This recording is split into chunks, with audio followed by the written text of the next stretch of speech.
അപ്പം മാതാ അമൃതാനന്ദമയി എന്താണ് ക്ഷേത്രത്തിൽ പോകത്തെന്ന് ചോദിച്ചത് ഉത്തരവായിട്ട് SSLC കഴിഞ്ഞ ഒരാളെ പ്രൈമറി സ്കൂളിൽ പോകേണ്ട കാര്യമില്ല. അതെ അതെ.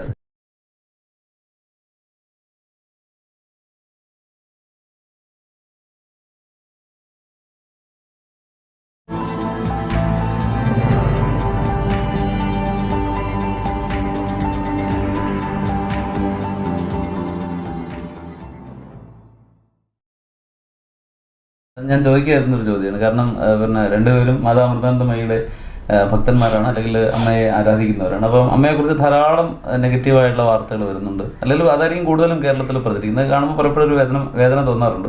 അപ്പം എന്നോടൊക്കെ തിരക്കുന്നവരോട് ഞാൻ പറയാറുണ്ട്, അപ്പോൾ എങ്ങനെയായാലും ശരി, പിന്നെ എത്ര മോശക്കാരിയാണെങ്കിലും ശരി, അതിലവർ എക്സ്പെർട്ടാണ്. അതുകൊണ്ടാണല്ലോ ഇത്രയും വലിയൊരു പൊസിഷനിൽ എത്തിയത്. അതിനെങ്കിലും നമ്മൾ അംഗീകരിക്കണം എന്നുള്ള ഇതിൽ പറഞ്ഞ് ഞാൻ കളയാറില്ല, ഞാൻ ഡിസ്പ്യൂട്ടിന് പോകാറില്ല. അപ്പോൾ അമ്മയുള്ള പരിചയം എങ്ങനെയാണ് സാർ? അമ്മയെക്കുറിച്ചുള്ള സാറിൻ്റെ ഒബ്സർവേഷൻസ് എന്താണെന്ന് പറയാമോ?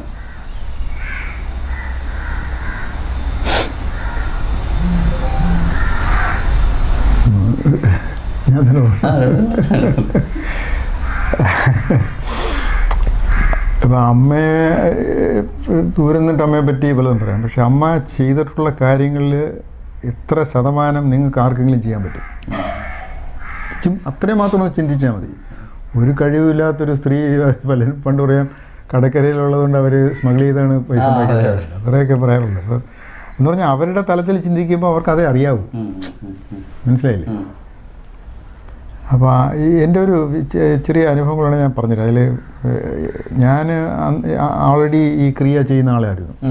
അപ്പോഴാണ് എൻ്റെ ബ്രദർ എൻ്റെ അടുത്ത് പറഞ്ഞത്, ഇങ്ങനെ ഒരു എന്താ ദൈവികമായിട്ട് അറിവുള്ളൊരു അമ്മയുണ്ട്, പോയി കാണാമെന്ന് എടുത്ത് പറഞ്ഞു. അപ്പോൾ അന്ന് ഞാൻ ഈ പുതിയതായിട്ട് മെഡിറ്റേറ്റ് ചെയ്തുകൊണ്ട് നമ്മൾ വലിയ സ്പിരിച്വൽ ആളാണ് എന്നുള്ളൊരു ധാരണയൊക്കെ ഉള്ള കൂട്ടം. അപ്പോൾ എൻ്റെ അടുത്തിട്ട് ബ്രദർ പറഞ്ഞു, നമുക്ക് വള്ളിക്കാവിൽ പോയി അമ്മയെ കാണാം. അപ്പോൾ അന്ന് പിന്നെ ഇവൻ നീണ്ടകരയിലെ മെഡിക്കൽ എക്സ്റ്റൻഷൻ സെൻ്ററിൽ വർക്ക് ചെയ്യും. അപ്പോൾ അവിടെ നിന്ന് കുറച്ച് ദൂരമല്ലേ ഉള്ളൂ വള്ളിക്കാവിൽ.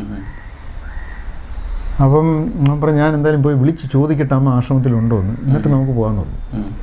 ഞാൻ പറഞ്ഞു, നീ വിളിച്ച് ചോദിക്കേണ്ട കാര്യമൊന്നുമില്ല, ഞാൻ ചെന്ന അമ്മയോടെ കാണണം. മനസ്സിലായില്ലേ ഇതിൻ്റെ ഉത്തരം? അപ്പം ശരി നമുക്ക് പോകാമെന്ന് പറഞ്ഞിട്ട് ഞാൻ വള്ളിക്കാവ് ബസ് എടുത്ത് നീണ്ടകരയിൽ പോയി ഇറങ്ങി.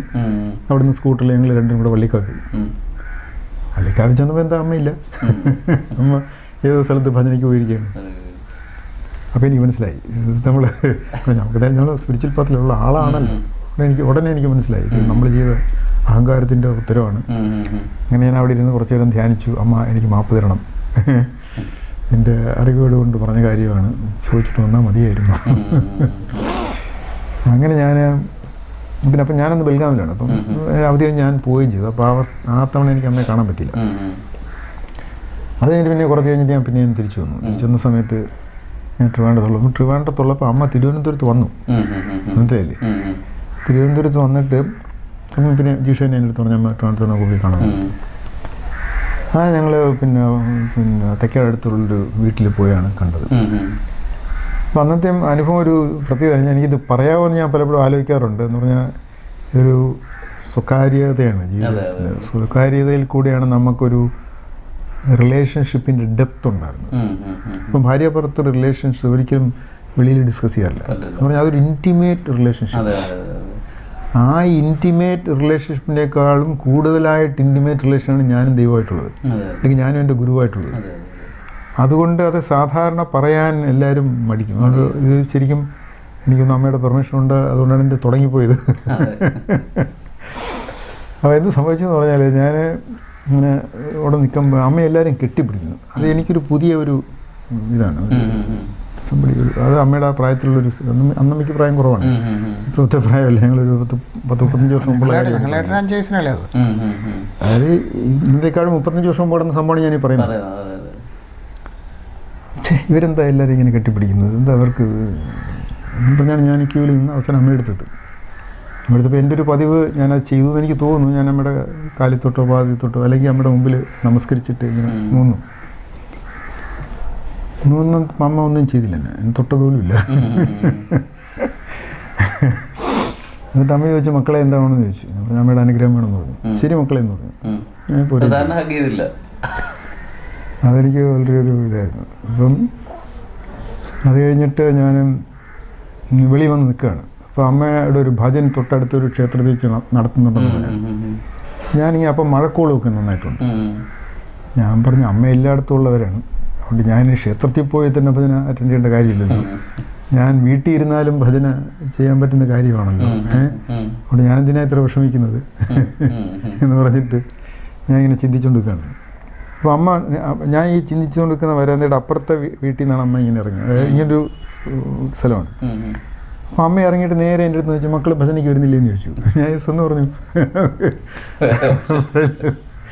അങ്ങനെ ഞാൻ ആദ്യമായിട്ട് അമ്മയുടെ ഭജനയെല്ലാം അറ്റൻഡ് ചെയ്തു. അതാണ് എൻ്റെ ആദ്യത്തെ അമ്മയായിട്ടുള്ള അനുഭവം. ഈ ഭജൻസ് ഭയങ്കര വൈബാണ് സാർ, ഭയങ്കരമായൊരു വൈബ്രേഷൻ നമ്മൾ കണ്ടോണ്ടിരിക്കും. അമ്മ ഇങ്ങനെ ഇടയ്ക്കിടയ്ക്ക് ഇങ്ങനെ വിളിക്കാറ്, വല്ലാത്ത വിളി വിളിക്കാറ്. അതിൽ അതാണ് ഞാൻ പറയാറുള്ളത്, അമ്മ ചെയ്യുന്നത് വേറൊരാൾ ചെയ്തുകൊണ്ട് സെയിം എഫക്റ്റ് വരും. ഇപ്പം വിവേകാനന്ദൻ അമേരിക്കയിൽ പോയിട്ട് sisters and brothers of America എന്ന് പറഞ്ഞപ്പം സ്റ്റാൻഡിങ് ഒവേഷൻ ഉണ്ടായി. ഇപ്പം ഞാൻ പോയി പറഞ്ഞു കഴിഞ്ഞാൽ ഇവർക്ക് വേറെ ഒന്നും കിട്ടി. അപ്പം അത് ഈ ആളിൻ്റെ ഗുണമാണ്, ഇല്ലാതെ വാക്കിൻ്റെ ഗുണമല്ല. പലപ്പോഴും ആൾക്കാർക്ക് അത് മനസ്സിലാക്കുമ്പോഴത്തേക്ക് ഞാൻ ശ്രദ്ധിക്കാത്ത കാരണം വെച്ചാൽ നമുക്ക് ആ ഒരു വല്ലാത്തൊരു പ്രസൻസ് നമുക്ക് ഫീൽ ചെയ്യും. കാരണം അത് ഇങ്ങനെ കളി എന്ന് വിളിക്കുമ്പോഴല്ലേ, അമ്മ എന്ന് വിളിക്കുമ്പോഴേ ശരിക്കും കണ്ട് വിളിക്കുന്ന പോലെയാണ് വിളിക്കുന്നത്. അപ്പം അങ്ങനെയാണ് അമ്മയെ ആദ്യമായിട്ട് ഞാൻ ഇപ്പോൾ മീറ്റ് ചെയ്തത്. അതിനുശേഷം പിന്നെ ഒരു കുറച്ച് കാലം കഴിഞ്ഞതിന് ശേഷം പിന്നെ ഇവരോട് ഞാൻ അമ്മയെ മീറ്റ് ചെയ്തു. അന്ന് പിന്നെ എനിക്കങ്ങനെ അന്നൊരു ശരിക്കും ഒരു എൻ്റെ ജീവിതത്തിലൊരു മോശമായ ഒരു സമയമായിരുന്നു. അപ്പോൾ പ്രത്യേകിച്ചൊന്നും ഉണ്ടായില്ല. അത് കഴിഞ്ഞിട്ട് ആണ് ഞാൻ അന്ന് ബെൽഗാമിൽ വർക്ക് ചെയ്യുന്നത്. അപ്പം അമ്മ ബാംഗ്ലൂരിൽ നിന്ന് ബോംബെ പോയിക്ക് പോകുന്ന വഴിക്ക് അത് ഒരു ലോങ് ജേർണിയാണത്, ഒരു 10-16 മണിക്കൂർ എടുക്കും. അപ്പോൾ ഇടയ്ക്ക് ഒരു ബ്രേക്ക് ചെയ്തിട്ടാണ് പോവുക. അപ്പോൾ ഇതിനു മുമ്പെല്ലാം ഹൂബ്ലിയിലുള്ള ഒരു ഡിവോട്ടി അമ്മയെ പിന്നെ താമസിപ്പിക്കുകയായിരുന്നു. അപ്പോൾ ഇത്തവണ അദ്ദേഹം ഒക്കില്ല എന്ന് പറഞ്ഞുകൊണ്ട് കർണാടകയിലുള്ള ഒരു സ്വാമിജി മനീഷ എന്താണ് എനിക്ക് ഓർമ്മയുണ്ട്, അത് വന്നിട്ട് പറഞ്ഞു ബെൽഗാമിൽ നമുക്ക് ആർക്കെങ്കിലും അമ്മയെ അക്കോമഡേറ്റ് ചെയ്യാമെന്ന് ചോദിച്ചു. അപ്പോൾ എൻ്റെ വൈഫ് ഉടനെ ഞങ്ങൾ എഗ്രി ചെയ്തു. മറ്റേ ഒന്ന് പറഞ്ഞ കൂട്ടുകാരൻ്റെ വൈഫ് എഗ്രി ചെയ്തു. അതുകൊണ്ട് നമ്മുടെ വീട്ടിൽ കൊണ്ടുവരാമെന്ന് പറഞ്ഞിട്ട് ഞങ്ങൾ എഗ്രി ചെയ്തു. ആദ്യം പറഞ്ഞ അമ്മയും ഒരു 10-12 ബ്രഹ്മചാരികളും കൂടെ കാണും. അപ്പം ഞങ്ങൾ അത് അറേഞ്ച് ചെയ്യാനായിട്ടൊക്കെ ഇങ്ങനെ നമ്മൾ തയ്യാറെടുത്ത് അതെല്ലാം എന്തായാലും നമ്മുടെ ചിലവിൽ നമ്മുടെ കൊക്കിൽ കൊള്ളുന്നതാണ്.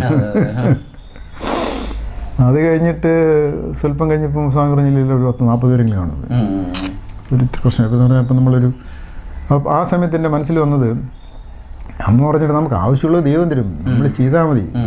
അപ്പം അമ്മയുടെ പ്രോഗ്രാം എല്ലാം വളരെ, അപ്പം നമുക്ക് പൈസയ്ക്ക് ആവശ്യമുണ്ടെങ്കിൽ അമ്മ കൊണ്ടുവന്ന് തരും. അങ്ങനെ എസ് പറഞ്ഞു. എന്നിട്ട് അവസാനം ഞങ്ങളുടെ വീട് കംപ്ലീറ്റ് ഞാൻ ഒഴിച്ചിട്ട് അമ്മയ്ക്കായിട്ട് കൊടുത്തു. പിന്നെ ആ സമയം കൊണ്ട് ഞങ്ങൾ വേറെ അന്വേഷിച്ച് നടന്നിട്ട് ഈ വേറെ സ്ഥലങ്ങൾ ഈ കുറേ പേര് 40 പേര് വരുമ്പോൾ താമസിക്കാനുള്ള സൗകര്യം ഉണ്ടായിരുന്നു. അങ്ങനെ ഒന്നും ആദ്യം തപ്പി നടന്നിട്ട് കിട്ടിയില്ല. അപ്പോൾ അവിടെ വേറെ കലാവതി എന്ന് പറഞ്ഞൊരു മഠം ഉണ്ടായിരുന്നു. ആ മഠത്തിലുള്ളവരും ആദ്യം അങ്ങനെ എഗ്രി ചെയ്തില്ല. അത് കഴിഞ്ഞപ്പോൾ ഞങ്ങളുടെ തന്നെ ഇതിലൊരു സരസ്വതി ബ്രാഹ്മൺ ഗ്രൂപ്പ് ഉണ്ടായിരുന്നു. അവർ പറഞ്ഞു ഞങ്ങളുടെ മഠം വിട്ടുതരാൻ പറഞ്ഞു. അങ്ങനെ ആ മഠത്തിലാണ് അവസാനം ഈ ഇവർ താമസിക്കാനുള്ള അറേഞ്ച്മെൻറ്റ്. പിന്നെ ഞങ്ങളുടെ ക്യാൻറ്റീൻ നടത്തിക്കൊണ്ടിരുന്ന ആൾ ഫുഡ് സപ്ലൈ ചെയ്യാമെന്ന് പറഞ്ഞു. അങ്ങനെ ഓരോരുത്തരും ഇങ്ങോട്ട് forward and everything was done. ശരിക്കും ആദ്യം അമ്മ വരുന്ന ദിവസം ഭയങ്കര പ്രശ്നമായിരുന്നു. അവിടെ ഈ മുസ്ലിം ഹിന്ദു റൈറ്റ് ഉണ്ടാക്കിയിട്ട് കംപ്ലീറ്റ് കർഫ്യൂ ഒക്കെ ആയിരുന്നു. അപ്പോൾ ഞാൻ പോയപ്പോൾ അതൊരു മുസ്ലിം പോലീസുകാരനായിരുന്നു, എസ് പി. അപ്പം പുള്ളിയെ കണ്ടാൽ അറിയാം ഉറങ്ങിയിട്ട് ദിവസങ്ങളായിരുന്നു ആ ഒരു ഇത്. അപ്പോൾ അതിൻ്റെ ആ ഡീറ്റെയിൽസ് ഞാൻ പറയുന്നില്ല, അതിൻ്റെ രസമുള്ള ഡീറ്റെയിൽസാണ്. അപ്പം പുള്ളി പറഞ്ഞു എന്തായാലും അമ്മ വരട്ടെ, അങ്ങനെയെങ്കിലും നമ്മുടെ ബെൽഗാമിലൊരു പീസ് ഉണ്ടാകട്ടെ എന്നൊക്കെ പുള്ളി പറഞ്ഞു. എന്നിട്ട് സമയമായപ്പം വേറെ എവിടെയെടുത്ത് തീ വെച്ചെന്ന് പറഞ്ഞിട്ട് പുള്ളിക്ക് എനിക്ക് ഫോണിൽ കിട്ടിയില്ല.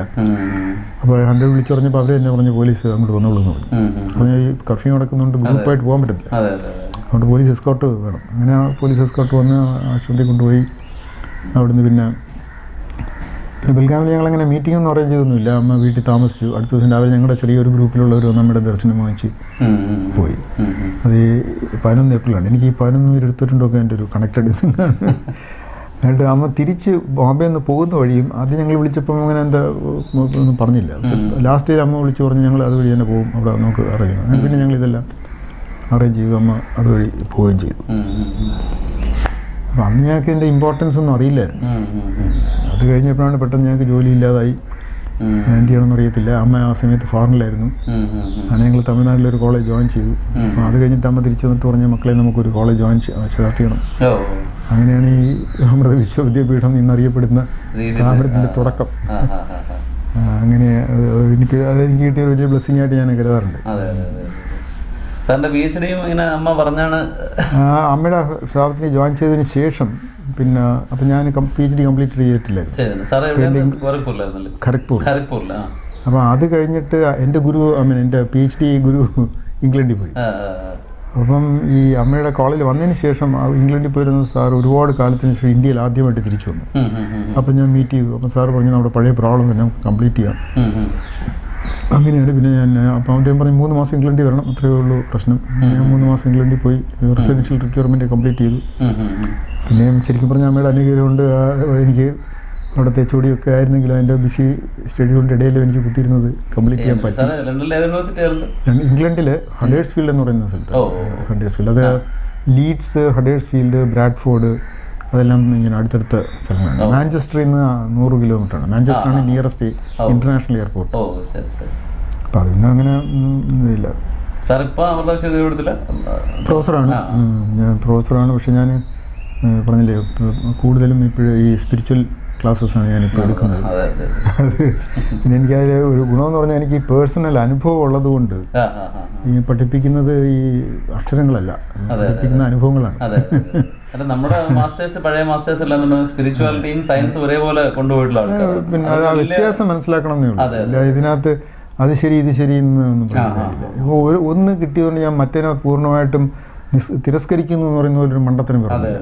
ഒരു കോൺഗ്രസ്സുകാരൻ്റെ ഐഡിയയും കമ്മ്യൂണിസ്റ്റിൻ്റെ ഐഡിയയും വാലിഡ് ഐഡിയാസാണ്. അങ്ങനെ ഞാൻ ഒരെണ്ണം പഠിച്ചുകൊണ്ട് മറ്റേ ശരിയല്ല പറയുന്നതിന് അത് ശരിയായി. ഇപ്പം ആയുർവേദത്തിനും ഹോമിയോപ്പതിയും എല്ലാം പിന്നെ ട്രീറ്റ്മെൻറ്റിനുള്ള ഉപായങ്ങളാണ്. അത് ഞാൻ ഡോക്ടർ ഇപ്പം ഫോർ ഇൻസ്റ്റൻസ് നിങ്ങൾ MBBS ഡോക്ടറാണ്, ഞാൻ ഹോമിയോപ്പതി മരുന്ന് കഴിച്ചാൽ നിങ്ങൾക്ക് അസുഖം പോകത്തില്ലേ? നിങ്ങൾക്ക് പോയേ പറ്റൂ. ഗവൺമെന്റിനല്ല ഞാൻ പറയുന്നത്. അതായത് ഫണ്ടമെന്റലി നാച്ചുറൽ ലോസ് എക്സിസ്റ്റ്. ആ നാച്ചുറൽ ലോസ് ആണ് ലാസ്റ്റ് വേർഡ്. അതിന് ഞാൻ ഇനി നിങ്ങൾ പിന്നെ ഭഗവത്ഗീതയെ അക്സെപ്റ്റ് ചെയ്യില്ല, ബൈബിളിനെ അക്സെപ്റ്റ് ചെയ്യില്ല, ഖുറാനെ അക്സെപ്റ്റ് ചെയ്യില്ല. Last word is the experiment. എഞ്ചിനീയറിംഗിൽ നമ്മളെങ്ങനെയാണ് പറയുന്നത്, നിങ്ങൾ എക്സ്പെരിമെന്റ് ചെയ്ത് നിങ്ങൾക്ക് റിസൾട്ട് കഴിഞ്ഞാൽ that is the last word. നിങ്ങൾക്ക് നിങ്ങളുടെ തീരാണ് പറ്റുമെന്ന് പറയാൻ യാതൊരു അവകാശമില്ല. അതുപോലെ നിങ്ങൾ ഇനി എന്തൊക്കെ പിന്നെ ഫിലോസഫി പറഞ്ഞാലും last word is for the experiment. സാറിന്റെ എക്സ്പീരിയൻസിൽ പറഞ്ഞു കുറച്ച് ആണ് പറഞ്ഞത്. നമുക്കറിയാം 35 വർഷത്തെ എക്സ്പീരിയൻസ് നമുക്ക് ഒരിക്കലും പെട്ടെന്ന് പറഞ്ഞു തീർക്കാൻ സാധിക്കില്ല. അപ്പോൾ സാറിന്റെ അനുഭവങ്ങൾ പറയാം. ഞാൻ അമ്മയെ പറ്റി കേട്ട് തുടങ്ങിയത് ഒരുപാട് നാൾക്ക് മുമ്പ് കേട്ടു തുടങ്ങി. ഞാൻ മഹർഷിയുടെ ട്രാൻസ്ഫർ മെഡിറ്റേഷൻ തുടങ്ങിയിട്ട് അന്ന് മഹർഷി തിരുവനന്തപുരത്ത് വന്നു. വന്നപ്പോൾ എന്നെ പഠിപ്പിച്ച മാഡം പറഞ്ഞു വന്ന് കാണുമെന്ന് പറഞ്ഞു. അന്നും എൻ്റെ ബ്രദർ കണക്ക് ഞാനും മെഡിറ്റേറ്റ് ചെയ്യുന്നു, ഞാൻ ഏതാണ്ട് ഞാൻ തനിച്ച് തന്നെ ഡെവലപ്പ് ചെയ്യുമെന്നൊരു ചിന്ത കിടന്നുകൊണ്ട് ഞാനും അന്ന് മഹർഷിയെ പോയി കണ്ടില്ല. ഇന്നെൻ്റെ ഏറ്റവും വലിയൊരു ദുഃഖം എന്ന് പറയുന്നത് അന്ന് മഹർഷിയെ കാണാൻ പറ്റുകയെന്ന് വെച്ചാൽ ഒരു ഗുരുവിൻ്റെ എനർജി കിട്ടുമെന്നൊരു കോൺസെപ്റ്റ് നമുക്കൊന്നില്ല. അല്ല അവരുടെ ഒരു ബ്ലെസ്സിങ് നമുക്ക് കിട്ടുന്നത് നമുക്ക് അഡ്വാൻറ്റേജ് ആണെന്നുള്ളൊരു കോൺസെപ്റ്റ് നമുക്കില്ല. അത് ഇന്നൊരു വലിയൊരു വേദനയായിട്ട് തന്നെ എനിക്ക് കിടപ്പുണ്ട്. അത് കഴിഞ്ഞിട്ട് എൻ്റെ കൂടെ തന്നെ മെഡിറ്റേഷൻ ചെയ്തുകൊണ്ടിരുന്ന ഒരു മുസ്ലിം ബോയ് ഉണ്ടായിരുന്നു. അദ്ദേഹം ഇലക്ട്രോണിക്കൽ എഞ്ചിനീയറാണ്. അപ്പോൾ അന്നത്തെ കാലത്ത് മുസ്ലിം റിസർവേഷൻ വെച്ചാലും ഇലക്ട്രോണിക്സിൻ്റെ ഫസ്റ്റ് റാങ്ക് കിട്ടിയ അതിൽ അഡ്മിഷൻ വാങ്ങിച്ച ആളാണ്. അപ്പം ബുദ്ധിപരമായിട്ട് തീർച്ചയായിട്ടും ഉയർന്നു നിൽക്കുന്ന ഒരാൾ തന്നെയാണ്. അപ്പോൾ ഇലക്ട്രോണിക്സ് കഴിഞ്ഞിട്ട് ഇലക്ട്രോണിൽ ജോലി ചെയ്തുകൊണ്ടിരിക്കുന്ന സമയത്താണ് അദ്ദേഹം അമ്മയെ കാണുന്നത്. അങ്ങനെ അമ്മയെ കാണാനല്ല, ഞങ്ങളുടെ കൂടെ ട്രാൻസ്ഫർ മെഡിറ്റേഷൻ ചെയ്തുകൊണ്ടിരിക്കുന്നത്. അപ്പം ട്രാൻസ്ഫർ മെഡിറ്റേഷൻ്റെ അഡ്വാൻസ് പ്രോഗ്രാം ഉണ്ടൊരു സിദ്ധി പ്രോഗ്രാം എന്ന് പറഞ്ഞു. അപ്പോൾ അതിൻ്റെ അവസാനത്തെ പ്രോഗ്രാമിൽ നമ്മൾ ലെവിറ്റേറ്റ് ചെയ്യും. അതായത് നമ്മൾ ആ സമയത്തൊരു ചെറിയൊരു സെൻറ്റൻസ് നമ്മുടെ മനസ്സിൽ ഓർത്ത് കഴിയുമ്പം നമ്മളറിയാതെ പൊങ്ങിപ്പോകും. ഫിസിക്കലായിട്ട് നമ്മൾ ചെയ്യുന്നില്ല. At is A spiritual process. നമ്മൾ തനിച്ച് തന്നെ ലിഫ്റ്റഡ് പോകും. ചിലപ്പോൾ ഒന്ന് ചാടുന്ന പോലെ തോന്നും കണ്ടു കഴിഞ്ഞാൽ. അപ്പം അങ്ങനെ ആ ലെവലിലെത്തി ഞാൻ പ്രോസ് ചെയ്തെങ്കിലും ഞാൻ ചാടിയിട്ടൊന്നുമില്ല, ഞാൻ പൊങ്ങിയിട്ടൊന്നുമില്ല. അവനങ്ങനെ നന്നായിട്ട് കിട്ടിയിരുന്ന ഒരാളാണ്. അപ്പം ആ ബോയ് പെട്ടെന്ന് ഒരു ദിവസം ചെന്ന് മഹർഷി അമ്മയുടെ ബ്രഹ്മചാരിയായിട്ട് ചോദിച്ചു. അതന്ന് വലിയ ഗോളിലൊക്കെ ഉണ്ടാക്കി, അവരുടെ പേരൻസ് വന്ന് ഗോളുണ്ടാക്കി. അവസാനം അത് സുപ്രീം കോടതി വരെ പോയി. സുപ്രീം കോടതി പറഞ്ഞ് അവന് 18 വയസ്സ് കഴിഞ്ഞു, ഇല്ല 21 വയസ്സ് കഴിഞ്ഞു, അതിന് അവൻ്റെ സ്വന്തം ഇത് അവൻ്റെ കോൺസ്റ്റിറ്റ്യൂഷൻ പെർമിറ്റ് ഉണ്ട്. ഇനി ഇവൻ ആരെങ്കിലും ഉപദ്രവിച്ച് കഴിഞ്ഞാൽ അതിൻ്റെ ഉത്തരവാദിത്തം ഉപദ്രവിക്കുന്നവർക്കെന്നായിരിക്കും എന്ന് പറഞ്ഞു ആണ് കേസ് തീർത്തത്. പക്ഷേ അതിനകത്തൊരു പ്രധാന കാര്യം നമ്മളവരുണ്ട്, ഇവൻ ഇവിടെ വന്നതിന് ശേഷം അവൻ്റെ കുടുംബത്തിൽ പോസിറ്റീവായിട്ട് ഒരുപാട് കാര്യങ്ങൾ നടന്നു എന്നുള്ളതിൻ്റെ ഒരു പരമാർത്ഥമാണ്. അപ്പോൾ അങ്ങനെ ഇദ്ദേഹം ചെന്ന് ബ്രഹ്മയായിട്ട് ചേർന്നപ്പോഴാണ് ഞാൻ ഈ പറഞ്ഞിട്ടൊക്കെ ഞാനൊന്ന് നീണ്ടവരെ പോകുന്നത്, നീണ്ടവരെ പോസിങ് കിട്ടുന്നത്. അപ്പോൾ ഒരു ദിവസം ഞാൻ അവിടെ അമ്മയുടെ ആശ്രമത്തിൽ പോകും. പോയിട്ട് അവിടെ ചെന്നിരുന്ന് ഇങ്ങനെ കണ്ടു. ആദ്യത്തെ തവണ കണ്ടു കഴിഞ്ഞപ്പോഴത്തേക്ക് അമ്മ ചെയ്യില്ലെന്നൊക്കെ പറഞ്ഞു. പ്രത്യേകം അങ്ങനെ ഒരു വലിയൊരു അനുഭവം എന്ന് പറയാനായിട്ടൊന്നും എനിക്ക് തോന്നിയില്ല. പക്ഷേ തീർച്ചയായിട്ടും നമുക്കതൊരു പ്രത്യേകതയുണ്ട്. നമുക്ക് നമ്മുടെ മനസ്സിൽ ഉള്ള വീക്ക്നെസ്സിനെ പറ്റിയുള്ള വിധത്തിലാണ് അമ്മ നമ്മുടെ മെസ്സേജ് തന്നത്. അങ്ങനെ 2-3 തവണ പോയി കഴിഞ്ഞിട്ട് അവിടെ വെളിയിലിരിക്കുമ്പോൾ ഞാൻ ഈ പറയണൊക്കെ ഞാൻ പെട്ടെന്ന് ആലോചിച്ചു, അമ്മ എല്ലാവർക്കും എല്ലാം കൊടുക്കുന്നുണ്ട്, എനിക്ക് മാത്രം ഒന്നും തരുന്നില്ല. അന്ന് കയറി ചെന്നപ്പോൾ അമ്മ എന്തോ എനിക്ക് എടുത്ത് തന്നു. അല്ലേ?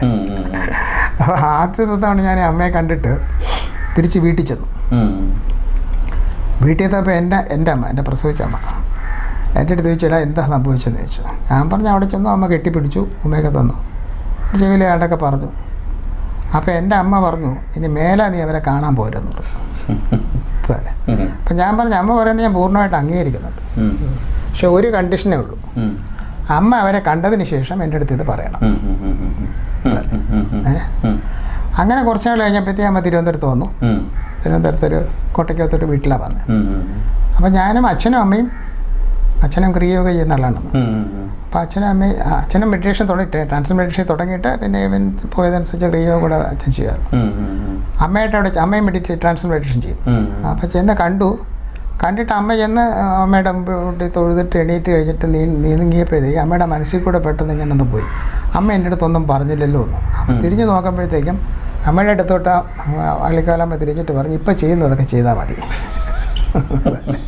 അപ്പോൾ അമ്മയുടെ മനസ്സിലുള്ള ചിന്ത എന്താണെന്ന് അതിനുള്ള ഉത്തരം അമ്മയെ ഹാപ്പി. അപ്പം അതിനുശേഷം അമ്മയ്ക്ക് എൻ്റെ അടുത്തൊന്നും പറയാൻ വയ്യ. അപ്പോൾ അതുകൊണ്ടാണ് ഞാൻ ഈ പറയുന്നത്, അനുഭവത്തിൻ്റെ മാത്രമുള്ള ഒരു അറിവാണ്. അനുഭവിച്ചെങ്കിൽ നമുക്ക് അതിൻ്റെ പ്രാധാന്യം മനസ്സിലാക്കും. അന്വേഷിക്കാനേ തയ്യാറാകത്തില്ല എന്ന് പറയുന്നത് അങ്ങനെ മനസ്സിലാകും. അപ്പം അങ്ങനെ ആക്ച്വലി അമ്മയായിട്ട് തന്നെ കൂടുതൽ അടുത്ത് വന്നു. തിരുവനന്തപുരത്ത് അമ്മയുടെ ആശ്രമം വരുന്നതിൻ്റെ തുടക്കത്തിലൊക്കെ നമ്മൾ കുറച്ച് കൂടുതലായിട്ട് ആക്റ്റീവായിരുന്നു. ഇപ്പോഴും തിരുവനന്തപുരത്ത് വരുമ്പോൾ കാണും. പണ്ട് ഞാൻ കൂടെ ഞാൻ ആശ്രമത്തിൽ തന്നെ പോയി അമ്മയെ കാണുമായിരുന്നു. അപ്പം അതൊരു നല്ലൊരു അനുഭവം എനിക്കുള്ള വെച്ചാൽ എൻ്റെ കൂടെ ഉണ്ടായിരുന്നൊരു ഡോക്ടർ എൻ്റെ വീട്ടിൽ വന്നപ്പോഴത്തേക്കും അമൃതാനന്ദമ്മയുടെ ബുക്ക് അവിടെ ഇരിക്കുന്നു. അപ്പം ഇവരെൻ്റെ അടുത്ത് ചോദിച്ച ചോദ്യം, നിങ്ങളും ഈ അമ്മയെ കാണാൻ പോകും? അപ്പം എന്നിട്ട് അവർ പറഞ്ഞ അവർ ആലപ്പി വർക്ക് ചെയ്യുന്ന സമയത്താണ് ചിലപ്പോൾ പെട്ടെന്ന് തിരിച്ചു വരാൻ വേറെ കണ്ടിട്ടില്ലെങ്കിൽ ടാക്സിക്കാരുകളൊക്കെ റിട്ടേൺ ട്രിപ്പ് ആകുമ്പോൾ ഫ്രീ ആയിട്ട് വരും. അപ്പം അങ്ങനെ വരുമ്പോൾ അതിനകത്ത് 2-3 മെഡിക്കൽ റെപ്രസെൻ്റേറ്റീവായിട്ടിരുന്ന അമ്മയെ പറ്റി വളരെ മോശമായിട്ട് സംസാരിച്ചത്. അപ്പം അതുകൊണ്ടാണ് ഞാൻ ചോദിച്ചത്, എന്താ നിങ്ങൾ അമ്മയെ കാണാൻ പോകുന്നത്? അപ്പോൾ ആ ബുക്ക് ഞാൻ എടുത്ത് കൊടുത്ത് ഇത് വായിക്കാൻ പറഞ്ഞു. അവർ കൊണ്ടുപോയി വായിക്കുന്നുണ്ട്. 1 മാസം കഴിഞ്ഞ് ഞാൻ പള്ളിക്കാവിൽ ചെന്നപ്പോഴത്തേക്കും അമ്മയുടെ അടുത്ത് ഞാൻ ചെന്നു. അമ്മ കെട്ടിപ്പിടിച്ച് വർത്താനം പറഞ്ഞു. അന്നൊക്കെ ആണെങ്കിൽ അമ്മയായിട്ട് തന്നെ 10 മിനിറ്റ് സംസാരിക്കാൻ സമയമാണ്. ഇപ്പം ചെന്നാൽ പിടിച്ച് തള്ളത്തേ ഉള്ളൂ. അന്ന് സംസാരിച്ചപ്പോൾ അമ്മ എൻ്റെ അടുത്ത് ചോദിച്ചാൽ മോനെ മുൻവശിരിക്കുന്ന മോളെ അറിയാമെന്ന് ചോദിച്ചു. ഞാൻ തിരിഞ്ഞു നോക്കിയപ്പോൾ ഈ ഡോക്ടർ ഇവിടെ ഇരിക്കുന്നു. അത് മാത്രമല്ല അവർക്ക് പിന്നെ ഭയങ്കര സ്പിരിച്വലായിട്ടുള്ള എക്സ്പീരിയൻസസ് ഒക്കെ ആയിരുന്നു.